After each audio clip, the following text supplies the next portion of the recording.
He had the kind of face I knew I'd remember. His eyebrows were almost too thick, bushy even, but the hair of his stubble drew attention away from them. My friends caught me looking across to his position by the bar and began their usual, less than subtle scrutiny of his appearance. Their finely plucked, raised eyebrows said it all. He wasn't my type. I usually preferred prim and proper men, with a job that required them to wear a suit, or pretentious and boring, as my friends would say. He approached me, which was a good start. I like a man who makes the first move. He struck up conversation without any cheesy chat-up lines or clichés. It was easy for him. He twisted the dirty festival bands on his wrist as he spoke. Every few minutes he would run his left hand through his shoulder-length rocker hair. It was greasy, there was no way to get around that. But for some reason I hardly noticed it. I only noticed the way his hand moved.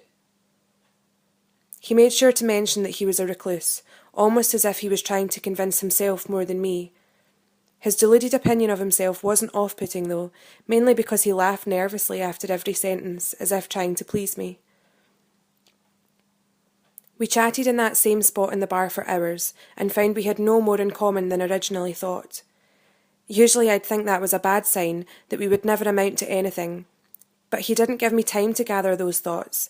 There was so much of him to take in, not just his hair and arms and voice, but the way he saw the world.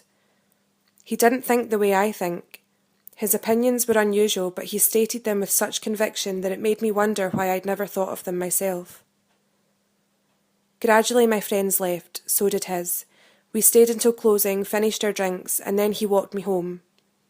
We didn't hold hands or anything, he didn't seem like the type for that, but he gave me a chaste kiss on the lips when we reached the front entrance of my flat.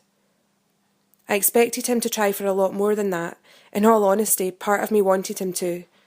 But he surprised me again by ending the night with a gentlemanly gesture. When I slumped down on the couch a few minutes later, I realised I'd been right about his face. I could remember it. I could remember exactly how his bushy eyebrows framed his pale blue eyes, and how his stubble framed his crooked smile. I realised that I didn't need to see him again, because I could see him perfectly in my mind. But I wanted to.